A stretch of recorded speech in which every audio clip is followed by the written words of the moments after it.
So with this 2020 Albarino, it's a wine that LaGrange has produced quite often.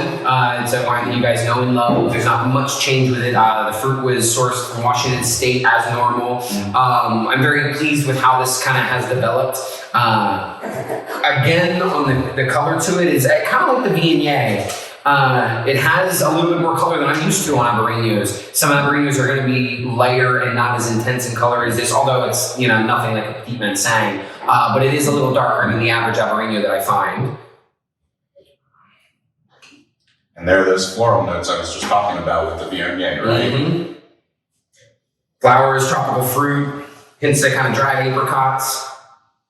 A little bit of that citrus lime zest as well in the nose. So with that slightly darker color than most Albarinos that you were talking about, what can the average taster expect because of that feature? It's going to be a little bit more intense on the palate, usually. There are exceptions to this, but if you find, especially in a white wine, more concentrated color, that should give you cues that the flavor is going to be more concentrated. We've probably all had a Sauvignon Blanc or Pinot Gris that it looks like water in the glass, and you swallow it. It's not bad, but you're sitting there trying to find the flavors for it, and all you kind of taste is just a little bit of acid and a little bit of wine. But no, when there's more concentration in the color, it's usually going to offer more complexities. But that is something similar for folks who don't drink wine, who may drink beer. There are lighter beers and heavier beers. Absolutely. And so we're looking at the same thing with wines. That we have lighter wines that are very easy, go down without a second thought, and then there are other wines that are just a little bit more complex,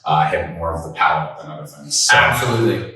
Yeah. And you don't want to discount the site because, as Amit was just talking about, you can derive a lot about what's going on in the glass just by looking at the wine. Yeah. Oh, fantastic. I know you just kind of wanted to keep some.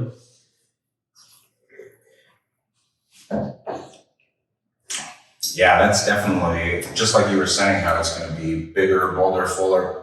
I'm tasting that almost like it's a red wine where it's covering all parts of my mouth. Absolutely. It's definitely hit every aspect of the palate for me. That is a delicious Albarino. Very well done. It's interesting to me that, you think about a Viognier and an Albarino, I would think that the Viognier would have more, it would be heavier on the palate. But this one, compared to the Viognier is quite nice, but this one has more to it. It kind of coats your mouth a little bit more. And these were both done in stainless steel? Yep. Fantastic. So, and they're both coming from the same AVA, right? So, Document Valley, Washington State. Right. So we're just seeing something a little bit different from what we would see if both of these grapes had been grown here in Virginia or made in oak instead of steel. Absolutely. So, absolutely. Yeah. All right. Wow. Super excited for these two white wines, especially with the hot, humid summer days coming ahead of us, with the rest of July and then heading into August. So very excited that these are around for that. Absolutely. And the fruit on this is to me, is almost like a fruit cocktail. Like it's not just one style of fruit, it's kind of a melody of a few. It doesn't have any sweetness, it is a dry wine.